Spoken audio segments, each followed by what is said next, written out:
Good afternoon, Crystal. How are you, ma'am? I am well, and yourself? Doing well, doing great. It's a good day to be me. Good Oh, day. good. So, I, of course, am excited about our broadcast today. A pretty interesting topic, I think. Um, Okay.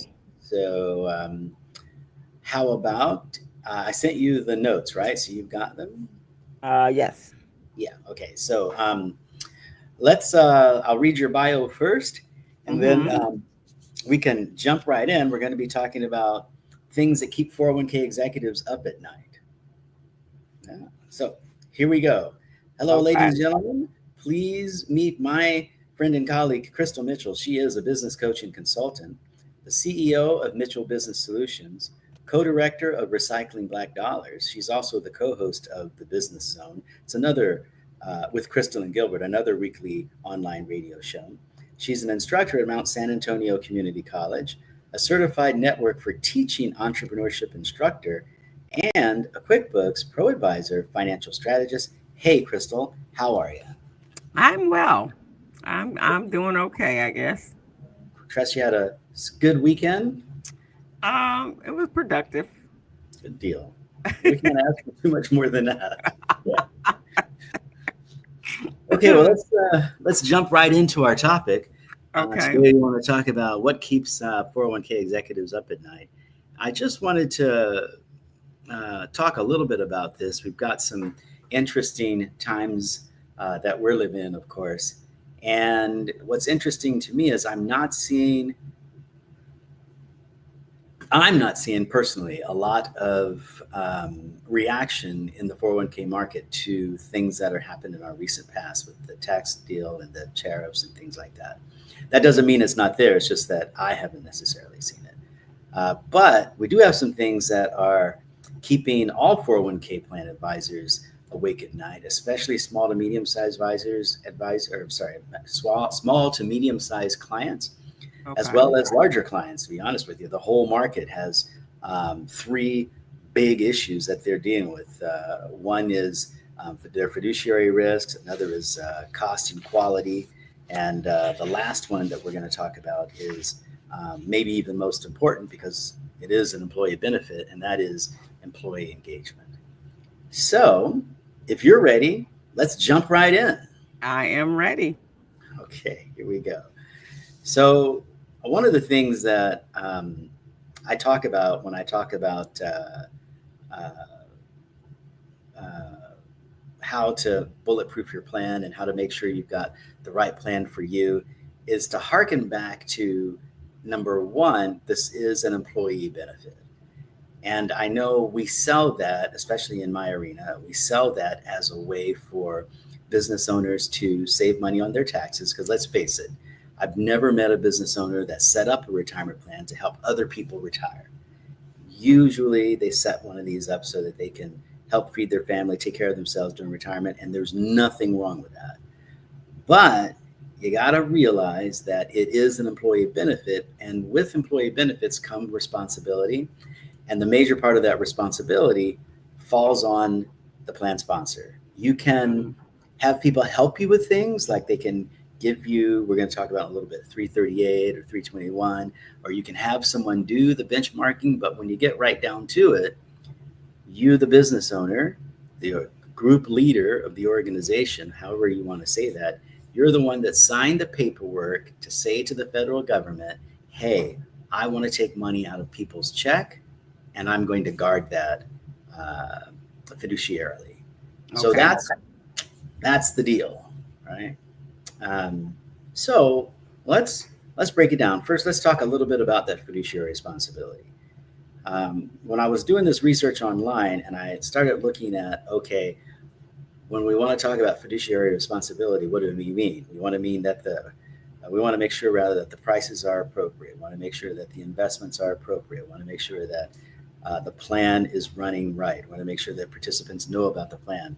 But it all goes back to what I said before, which is the owner of the organization, the leaders of the organization, they have a fiduciary responsibility to make sure the plan runs for the benefit of the participants. Mm. And that's a big thing. And the real issue with that is it's one thing to have a good plan. That's not enough. You have to make sure that the plan runs prudently and you got to prove it, which Mm. means you got to document. When did you have the meetings? Who was at the meeting?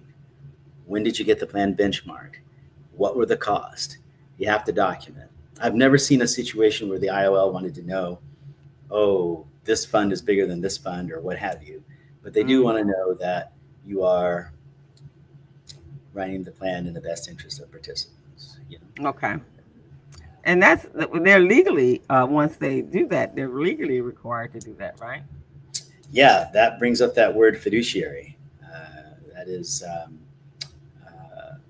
there's a monetary component to the liability, right? So you Okay. can be held liable if you don't do it. Okay. And I suppose this is a good time for us to talk about the 321 and the 338 fiduciary. Uh, Lots of people, advisors in my capacity, are signing on to do that. Mhm. 321 suggests that the advisor will choose the investments that a plan sponsor can choose from in order Mhm. to make sure that they have investments in their plan that are appropriate for retirement plans. And that's a real kicker right there. Important for retirement plans. It doesn't mean that they're the best performing. It doesn't mean that they're investing in all kinds of weird stuff. Right. Weird, that's a technical term here in financial services. But they are appropriate for a retirement plan. 321, the universe of plans. This is the universe of plans that you, the plan sponsor, can put on your platform to allow people to invest in. Okay. The 338 means the advisor chooses the particular fund. Most companies have between 15 to 20 funds that they'll allow participants to invest in. So Mhm. an advisor that is offering 338 coverage is suggesting that uh, they're going to be the fiduciary with regard to fund selection, right? So they're going to Okay. choose the funds that people can invest in. So if you're going to hire one of those folks, then what do you owe if you're a fiduciary, a planned fiduciary? You're the leader of that organization, let's say. Well, I'm going to tell you right here and now, you never give away your responsibility. You can have people Ah. stand beside you, you can have people help you, you can have people Okay. make sure you do the right thing, but ultimately it's going to be on you. Mm. So in the case of the 321 or the 338, if I was a plan sponsor, I would make sure that these folks have insurance, owners and, or what do you call it, omissions and errors insurance or some type of insurance that was good enough so that if they get sued, the plan sponsor that is, then these folks can kick in and Okay. make sure. So, but yeah, you have to remember that you never give up your fiduciary responsibility. I'm just going to say that right here and now. You don't give it up. Okay. There are people that kind of help you with it, but you don't give it up. Okay, so that's the fiduciary risk, right? And that can happen. That's not a small thing. You can have lawsuits. You can have participants making claims. Your reputation could be a risk, which is going to really reduce the amount your ability to bring in employees. So Right. it's a big deal. Okay, the next thing I want to talk about. Let's talk about cost versus quality. This is a this is a big one. Most plan sponsors I know, they want the cheapest plan they can get. They want to do the bare minimum and still allow themselves to put in enough money to hit their retirement goal. And I got to tell you, expensive is not always good, but on the flip side, cheap isn't always bad. It really depends. It really depends on your situation. How much do you need for your situation? I give the example of a car. There are all kinds of cars on the road. Some of them have four doors, some of them have two doors, some of them are stick, some of them are electric, some of them are gas, some of them are diesel. Mhm. Not one of those cars is better than another car, except for how they serve the owners of those cars, right? Yeah. So, um, So 401k plans are the same. When was the last time you had, from your perspective as an employee, a solid 401k plan? Oh, it's been a long time. When I was working in corporate America, which was a very long time ago. Do you remember anything about the plan that made it a good plan for you? Well, the only thing I can say for me was that I worked in the company, the financial planning firm, Yeah. and so our 401k came through the same. It was the same plan we were selling everybody. Well, a little bit better for us because of the fact that most of the insurance agents made big money. so so it actually was pretty good. I've always when I've been out there and I've worked in corporate America and we had all of those benefits. Generally, they were either I was working in an insurance company or I was working in a financial planning firm that Mm, had a partner a relationship with the company that we sold the products okay. to. So So we you felt it was a pretty good plan. hmm Good yeah. deal. Good Yeah, deal. it was a pretty good plan. And but again, well, let me now I take that back. There was one other company. It was a it was when I worked in the .com industry. It was okay. It was a decent plan, but what they were offering were shares, so people really weren't that concerned about the 401k. They were concerned about how many shares they were going to get as they were signing up for the company. Oh, did they have an ESOP program? No, not ESOP. It was a company that had just gone public, so Ah, gotcha. everybody had public shares. Not that it went anywhere because the company went bankrupt, but but but there are a couple of them that did get to cash in. The early birds, the ones that have been around since before they went public, Uh-huh. they were able to cash in on their stock.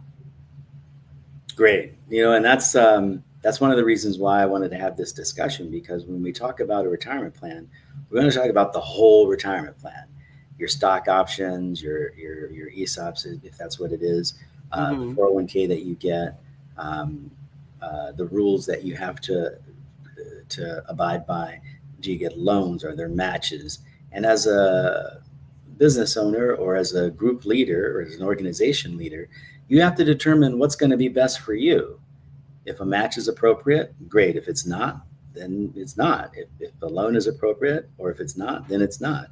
If you have a small organization and there's only a few of you, and you're not hmm raking in the bucks, and you decide you want to have a simple IRA versus a 401k, there's no loans and there's rules involved with regard to putting money in, and who can put the money in and who can pull the money out.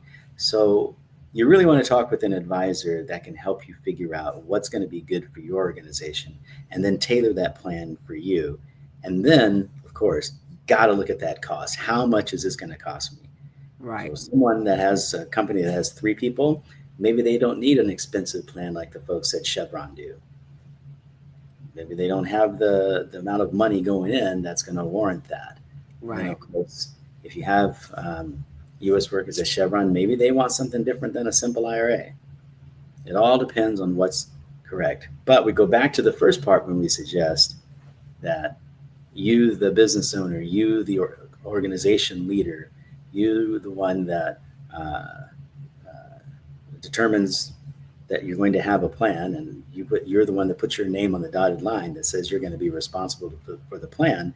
It is your fiduciary responsibility to make sure you get the right plan for you. The Department of Labor doesn't want you to get the most expensive plan. For Right. most of us, they're not paying me, but for most of us, a Rolls Royce just isn't an appropriate car. We'd like to have one, but it's not appropriate. And to be honest with you, I don't know what I would do with one if I had one. I don't know. It would be quite expensive to maintain it. Right? That's the biggest problem with luxury cars. Right? It's a So same lot thing to with, maintain them. right? Exactly. Hmm So the same thing with retirement plans, luxury retirement plans. It takes a lot to maintain them. For some people, all they need is a nice little simple thing where they can put some money away. Nothing wrong with that. Nothing Mm. So, the best thing that I know to do when you have a plan, something I do quite often, and that's benchmark your plan. So, if your plan hasn't been benchmarked in the last, I'd say 3 to 4 years, it's time to benchmark your plan. It's time Okay. to, and now when you benchmark your plan, that doesn't mean that you're paying that you should move the plan. It doesn't mean that at all. Um, it means that you're taking a look at how much plans cost, and hopefully you have someone that does it locally. Uh, if you want to have someone that does it nationally, depending on but you've got to make sure that the costs that you're paying are appropriate for your size organization and for the needs that you have. Mm. That's what benchmarking is. And it is essentially taking your plan out to bid. There was a time when some, let's call them record keepers, people that actually provided retirement plans for Uh-huh. companies, those kinds of folks. Mhm. Mhm. There was a time when they would say, hey, the market has done X with regard to your benefit here. We need to reduce the cost because you're paying too much. There was a time when companies would do that. Those times are long gone. Now companies are saying, if you want to pay us the money, we'll keep charging you. So taking your plan out to bid every 3 years, 4 years, says that you are fulfilling your responsibility to make sure that you're watching those costs. Okay. So benchmark the plan, take the results of that, put it in your file, your fiduciary file for your plan, and when you, just in case you get audited, then you'll be able to pull that out and say, yes, we benchmark our plan on a regular basis, and we thought the costs were competitive. Okay. Again, again, not everybody should drive the same car. Not every organization should have the same plan. Not everyone should drive the most expensive car, and not everyone should drive the cheapest car. So it really depends on what's going on with your particular participants in your plan. Make sense? Yeah, that does make sense. Now, let me ask this question since we are in the middle of a very and it may be on your list. Let me see if it's on your list. Let's wait to the very end, and I'll ask this question after you go through the other parts. Oh, okay, okay. The last point that I want to make that I think are keeping executives at 401k plans up at night is employee engagement and outcomes. So, depending on what type of organization you have, engagement and outcomes can mean different things. Okay. So for larger organizations, a robust plan that's used by employees, and I want to emphasize that, used by employees uh, and understood by employees is very important because you want to move people through your organization, right? Okay. So there you actually have a plan, and you want people to use that so that you can bring that young talent in, and so that you can phase those older workers out. If your plan isn't very good, or what happens usually is if your folks don't understand how to save money, your advisor doesn't connect with them, and you don't have those meetings, and they don't understand how to actually save money and how that can benefit them. They may not be able to retire at 62 or 65. They may need to stay working until 75 or 76, or they may not be able to uh, leave those medical payments behind. They may have to stick with you for quite some time. Okay. So, from the position of, okay, we need to move these people out, and a good way to move them out is to give them enough money so they can actually leave, encourage them to save so they're comfortable leaving the workforce. This is a big Okay. thing, right? So that you can bring newer people in, keep things flowing. So a Okay. plan is really important there. Um, so if you're looking at your plan and you see that there's low participation, that and you run the calculations and it suggests that you've got insufficient contributions, people are not on target to meet their goal, and then you look and see, oh, our folks they're not really diversified in their investments. They've got one investment that they're putting their money in. Mhm. Or if you just kind of hear that, I don't make any of these decisions, I don't know what's going on, Now you have an issue. Now that's when you want to connect with your financial advisor. That's when you want to say, hey, how do we educate our participants? Right? That's when Mm-hmm. you want to say, hey, even though auto enroll is huge here in California, it's the law for Secure 2.0 Act.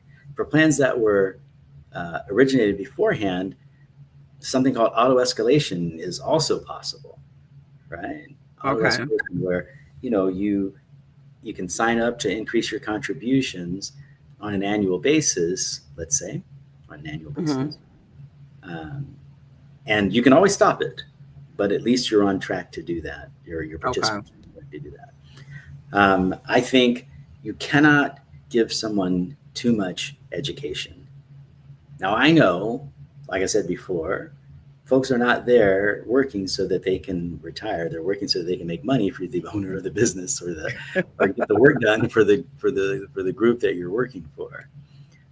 But spending time educating your participants, in my opinion, is dollars well spent because then participants realize that the company does care for them.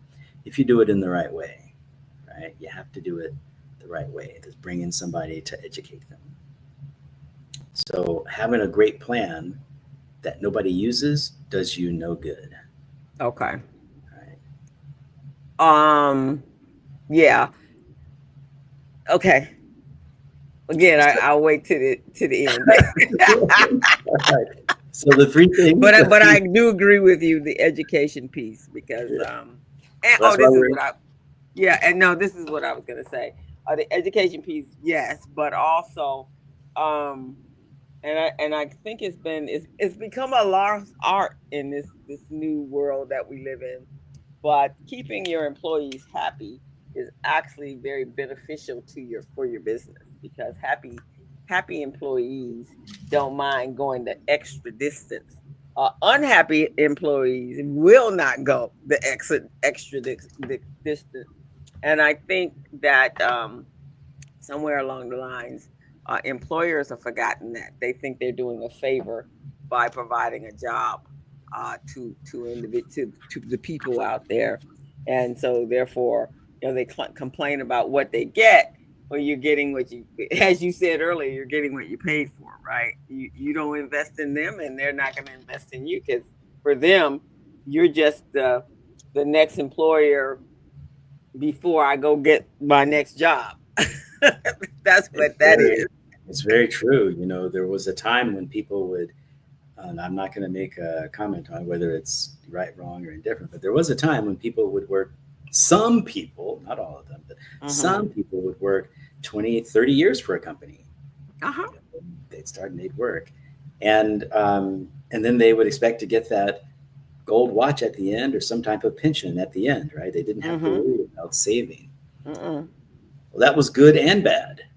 A, you didn't have to worry about saving, and B, you didn't have to worry about saving, which is not necessarily a good thing, right? Right. So, fast forward, now we have systems in place that say, okay, it's your future. You need to be as responsible for it. You need to save up for it. It's on you. And a lot of employees resent that, but those employers rather, that provide education and a solid retirement plan and keep their employees in mind when they're doing that, they have a much greater chance of success with those employees, a much greater development of likingness of those employees, approval from their employees. And so Mm-hmm. that's what we're looking at. You know, Lots of people say, well, why should I do this benefit if they're gonna leave in 5 years? Well, they may not leave in 5 years if the benefits are good. Yeah. And a Let's lot of let's not. times they won't. Even in today, if they realize if they feel they're being appreciated and that their boss cares about them as people, um, then they will go that distance. They will work late. They will do all of that stuff. Uh, but don't take care of them. See what happens. That's all I'm saying. Don't There you take care. go. Don't take care of that. Well said. Well said. Very well said indeed. Okay, so just to bring this to conclusion, I just might say at the end, the fiduciary risk that employers face is real. So make sure you benchmark that plan. And Mm-hmm. I would say that since it's appropriate to benchmark those plans every 3, maybe 4 years, that just suggests there are lots of plans out there where they're paying too much. They just are. And you need to take that plan out to bid. Doesn't mean you need to move it, but you need to hand your current record keeper some kind of proof that suggests you're charging me too much and we need to talk about price. Make sense? Yeah, it does. Yeah. Okay, now for my last little question Well, for I have you. one more. The last thing Oh, I okay. would say is Oh, that, okay. this is complicated stuff that we're doing here. Not to toot my own horn, and I don't think it's really all that complicated for someone like myself because I do it all the time. Right. But for folks who don't do it all the time, this can be complicated stuff. And so you might have a lovely plan, but if your employees aren't using it, it's not doing you or them any good. So employees really need some support. They need a little bit of help to get themselves into the plan, to understand what's going on, and to make good decisions for themselves. So, um, to each, however you do it as an employer, I'm not suggesting that you have 2 meetings a year where everybody stops work and comes together. That's just ridiculous for some folks. That just doesn't Right. work, right? Right. But you do want to find some way to communicate to those employees. And I would say communicate to those employees um, in a way so that they get that information instead of them having to ask for it, because many employees don't know what to ask. They don't know how to take care of themselves. So we need to help them do that. However, that works for your organization. Does that mean you have slips in their paycheck, or do you have group meetings, or do you have personal meetings? You let them know that there's an advisor available. However, it works. You encourage them to go to those meetings, or to meet with those people that are going to help them understand that. Because if you don't, they're not going to like you. They're not going to Mm. say they're not going to say that you've got a great company going if you got this benefit that they don't understand. They don't. It doesn't make any sense to them. So there you go. Right. No, no, that's very, very true. So as we know, we're living in some interesting times, and with some, I'm not quite sure if they're pro. I don't think they're pro people right at this point. I'm definitely not pro employees. Um, so some of the changes that's going to take place under the big beautiful bill, and potentially because I don't know, I think they think that robots are going to take over the human employment space. Uh, Hmm. that they're, I know they're thinking of reversing that fiduciary rule, where the Department of Labor would not be protecting. They could choose to do that if Trump decided he was going to be in office for the rest of his life. Oh, that the plan sponsor would not be responsible for Yeah, yeah, they would not. all that The fiduciary Department of responsibility. Labor wouldn't back it I haven't heard that. Uh, I don't think it's appropriate for me to say on this show whether I'm a Trump fan or not, but I haven't heard that. up. Um, Okay. I would say that's a far cry. But to your point, um, if we take a look at the tax code, it is set up, and a lot of people don't realize this. It is set up for someone to have a business. It is pro business owner. It is, I don't want to say anti, but certainly not pro employee. So okay. And that has been the case for quite some time. So, to your point, I would say I could definitely see it going that way. Mm, And the writing is on the wall, and it's been there for ever since we've had a tax code. okay. So, Right. just waking up to the fact that as an employee, um, you really have to watch what's going on. The days of Samuel Gompers may come back, right? Mm-hmm. So, and so that is something to be wary of, I think. Okay. That was my question. Because yeah, it could be interesting because obviously everything is going to be top heavy. Everything is going to be for them, and that's it, because that's what they're working for, for them, For country. them. There you go. There you go. And I'm saying that for employers, high net worth employers. Yes, high net worth current. Currently Yeah, high net current. worth. High net worth currently. I'm not sure what's happening to the ones that are underneath the high net one. Cool, cool. Well, as Yeah. always, it has been an incredible pleasure talking with you today. And I'm going to read your bio, and then would you like me to let you get the last word? Sure. Okay. Well, hello, everyone. Thank you for listening to On the Patio with Crystal Mitchell and myself, Jevon Thomas. I'm a licensed retirement plan advisor. However, Crystal is a business coach and consultant. She's the CEO of Mitchell Business Solutions, co director of Recycling Black Dollars. She's the co host of The Business Zone with Crystal and Gilbert, another weekly online radio show you should check out. She's an instructor at Mount San Antonio Community College, a certified network for teaching entrepreneurship instructor, and a QuickBooks Pro Advisor financial strategist. Hey, Crystal, take us out with the last word. Okay. Well, actually, I'm just gonna, I guess, reiterate what you actually said. So, in this day and time, as you said, we can't have our head buried in the sand. We have to be involved in anything that has to do with our well-being and our security, financial security for our future. So you definitely need to be in asking questions, doing your research, reaching out to your plan advisor if you're confused on things, and especially if you're in that window of 5 to 10 years out from, or definitely 5 years out from retirement, because the next 5 years could be quite turbulent. And Well so said. that's what I would say. You take your head out of the sand, realize that you at one day you are going to retire, and you want to make sure you have what you need so that you can survive on the other side.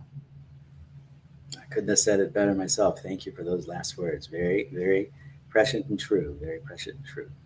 Well, it's been great having you folks with us. I'm going to sign off. Javon Thomas, Retirement Plan Consultants, my friend Crystal Mitchell. We will see you next week on the Patio. All right. See you all. Bye bye.